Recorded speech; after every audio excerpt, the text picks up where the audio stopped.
এখন ভাই আমি হালাল সম্পর্কে বিশ্বাসী, আমি বিয়েতে বিশ্বাসী, আমি হারাম সম্পর্কে যাব না। এখন সে যখন বলছে যে আমি আল্লাহর জন্য প্রথমে যেই মানে তখন সে তো বিয়ের পর থেকে আমার গায়ে হাত তুলে এবং বিয়ের পর থেকেই টাকা চায়, সিনেমা বানাবে, নাটক বানাবে, আর তার প্রচণ্ড পরিমাণে মানে সে ব্র্যান্ডের পাঞ্জাবি পরবে এই সেই। তা আমি এগুলো নর্মালি নিচ্ছি, এগুলো আমার কাছে তো সিরিয়াসলি আমি নেই না এই বিষয়টা আসলে। তো পরে বিয়ের 2-3 দিন পর থেকে যখন টাকা চাওয়া স্টার্ট হয় তখন আমি বুঝতে পারি না যে আসলে হোয়াটস গোয়িং অন। কারণ তার সাথে তো আমার প্রেম করি নাই, আমার প্রেমের সম্পর্ক না। সবাই জানেন শিল্পী সমিতির প্যানেল পরিচিতিতে সে আমাকে দেখে আমাদের চিত্রনায়িকা রত্না কবির আপুর কাছে বলে যে আমাকে বিয়ে করতে চায়। পরবর্তীতে রত্না আপুকে দিয়ে আমাকে ফোন করায়, সে আমার ফেসবুক আইডি নেয় এবং আমার ভাইয়ের মেয়ে তাইব ভাইয়ের মেয়ে টুনটুনিকে জিজ্ঞেস করে এটা কে। আমরা দুজন একই কালার শাড়ি পরা ছিলাম প্যানেল পরিচিতিতে, ব্লু কালারের। তো তখন টুনি বলে আমার ফুপ্পি, তোমার আপন ফুপ্পি? তখন টুনি উত্তর দেয় হ্যাঁ আমার আপন ফুপ্পি। পরবর্তীতে সে আমার নাম্বার মানে মেসেঞ্জার নেয়, নাম্বার না মেসেঞ্জার নেয়। তো সে নক করে আমাকে, সে যে বারবার বলছে বিয়ের কথা। আমি বলছি আমি আসলে প্রেম এই সমস্ত মানে হারাম সম্পর্ক থেকে অনেক দূরে।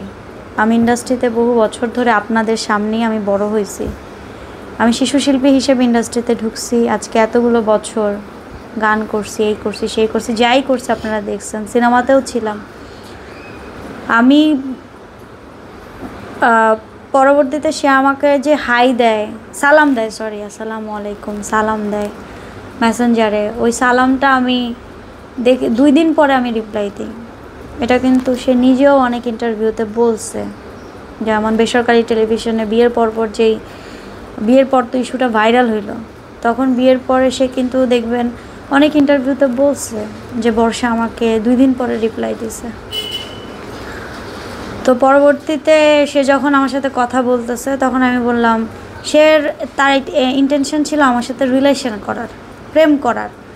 তো ভাই আমার কথা হচ্ছে আমি একটা বিধবা মেয়ে, আমার হাজব্যান্ড মারা গেছে, আমার বাচ্চাটার 38 ডেজে আমার হাজব্যান্ডটা দুনিয়া থেকে চলে যায় এবং আমার এত ছোট বাচ্চাটাকে নিয়ে স্ট্রাগল করে আমি বর্ষা যেইভাবে অনেক কষ্টে মুভ অন করছে, এটা সোশ্যাল মিডিয়া প্ল্যাটফর্মে সবাই দেখছে। বিকজ সোশ্যাল মিডিয়া প্ল্যাটফর্মে আমি সমস্ত কিছু শেয়ার করতাম, এভরিথিং। আমি কোথায় যাচ্ছি, কোথায় খাচ্ছি, কোথায় বসছি, কোথায় উঠছি, আমার কাজ, আমার সংসার, আমার ঘরের বাইরে কিছুই ছিল না।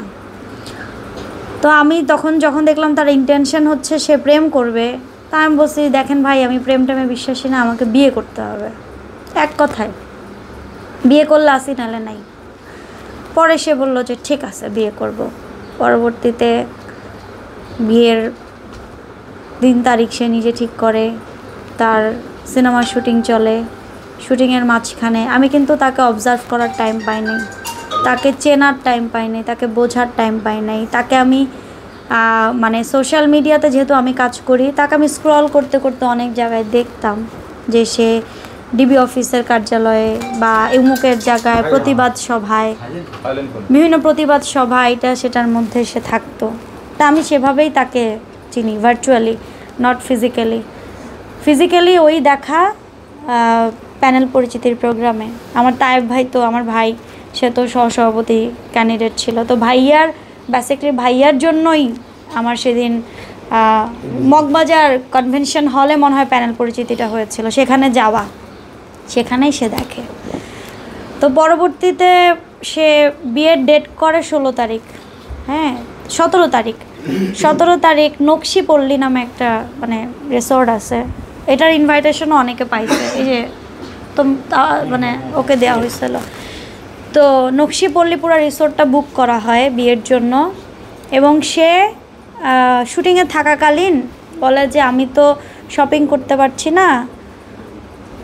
তার আগে বলি, তার আগে সে আমার ভাই দিয়ে তায়েব এবং আমার আরেকটা বোন আছে ইউকেতে, শান্তা আপু, তার সঙ্গে কথা বলে যে যেহেতু আমার বাবাটা অসুস্থ, আমার গার্ডিয়ান বলতে মা আছে, কিন্তু ঢাকায় মানুষ, বুঝে না, একটু আগের মানুষ, চুপচাপ শান্তশিষ্ট।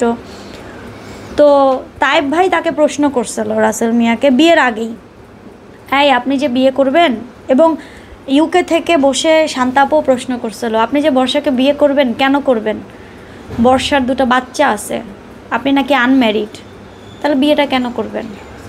তখন সেই এভিডেন্সটাও আছে তাইব ভাইয়ের কাছে। তখন সে বলছে যে আমি আল্লাহর জন্য বর্ষাকে বিয়ে করব, আল্লাহকে খুশি করার জন্য বর্ষাকে বিয়ে করব। শান্তাপু আবার প্রশ্ন করছে যে আপনি বুঝছেন এখানে 2টো বাচ্চা, এবং তাইব ভাই এটাও বলছে যে আমার বোন কিন্তু গাড়ি দিয়ে চলা মেয়ে, সে কিন্তু খুবই ফেমাস একটা মেয়ে এবং সে খুব স্ট্রাগল করা একটা মেয়ে, তাকে যে আপনি বিয়ে করবেন তার টাকা দেখে করতেছেন না তো? তাইব ভাই এই প্রশ্নটাও করে। তখন বলছে না আমি আল্লাহর জন্য। তখন ভাইয়া বলছে সত্যি তো বুঝো রাসেল? হ্যাঁ আল্লাহর জন্য আমি ওকে বিয়ে করব। তখন ভাইয়া বলছে আলহামদুলিল্লাহ, তাহলে তো ভালো। একে বিধবা, তার উপরে ছোট সন্তানটা বাবা হারা, মেয়েটা, একা লাইফ লিড করি, হ্যাঁ আত্মনির্ভরশীল, কিন্তু একা তো জীবনযাপন করি। তো ভাইয়া ভাবছে যে যাক আলহামদুলিল্লাহ, যে মানুষটা বারবার আল্লাহর নাম নেয়, আল্লাহর জন্য বিয়ে করবে, আল্লাহর জন্য বিয়ে করবে, আল্লাহকে খুশি করার জন্য বিয়ে করবে, বিভিন্ন টক শোতেও আছে দেখবেন, তাহলে মনে হয় আল্লাহর জন্যই বিয়ে করবে। তো ভাইয়া বলছে ঠিক আছে। ভাইয়া 2-4 জায়গায় খোঁজ নিছে। আপনারা ঠিক তাকে যেভাবে চিনেন ভার্চুয়ালে, সে খুব প্রতিবাদী, এই সেই। ব্যক্তিগতভাবে যারা চিনেন তারা হয়তো ওর আসল চরিত্র জানেন, কিন্তু ব্যক্তিগতভাবে যারা চিনেন না তারা তো বলতে পারবে না। তো ভাইয়া যাদেরকে ফোন দিচ্ছে তারা ব্যক্তিগতভাবে চিনেন না, তারা এফডিসি থেকে চিনে। তো তারা বলছে ভাইয়াকে যে হ্যাঁ ভালোই ছেলেটা। এখন আপনারাও তো জানতেন না যে তার আগে বিয়ে হয়েছিল 2000, আর তার 14 বছর আগে বিয়ে হয়েছে, সেই ঘরে একটা 11 বছরের ছেলে আছে, আপনারাও জানতেন না। ইভেন 2020 সালে নিঝুম সরকার নামে একজনের সাথে তার বিয়ে হয়েছে, যেটা গতকালকে রাতে প্রমাণ হয়েছে, সেটাও আপনারা জানতেন না। দুইটা বিয়ে আপনারাই জানতেন না, তাইলে তায়েব ভাই কোত্থেকে জানবে বলেন? আজকেও একটা বের হয়েছে, লিভ টুগেদার। তো এই যে জিনিসগুলা, এগুলা তায়েব ভাই কোত্থেকে জানবে? যদি আপনারা আমার ভাই ব্রাদার, এই সাংবাদিকরাই তো এটা সবার আগে জানার কথা, সে তাদের কাছ থেকেই লুকাইতে পারছে। আর ভাইয়া তো ভাইয়াই, বুঝেনি আপনারা? আর আমি তো একটা নগণ্য মানুষ, মানে একটা নারী, আমি কিভাবে এত সোর্স নেব? আর সে সেই সুযোগটা দেয় নাই। সে বলছে কি তার বাবা নাই, তার মা নাই, তার কেউ নাই দুনিয়াতে, সে এতিম। সে বলছে সে এতিম। তো এতিম হওয়ার কারণে আমার কিন্তু লাইট চলে গেছে, আচ্ছা। তো এতিম হওয়ার কারণে, তো যার এতিম নাই তার গার্ডিয়ান একমাত্রকে হেলেনা জাহাঙ্গীর আপা বিয়েতে ছিল, বিয়েতে কিন্তু আর কেউ ছিল না।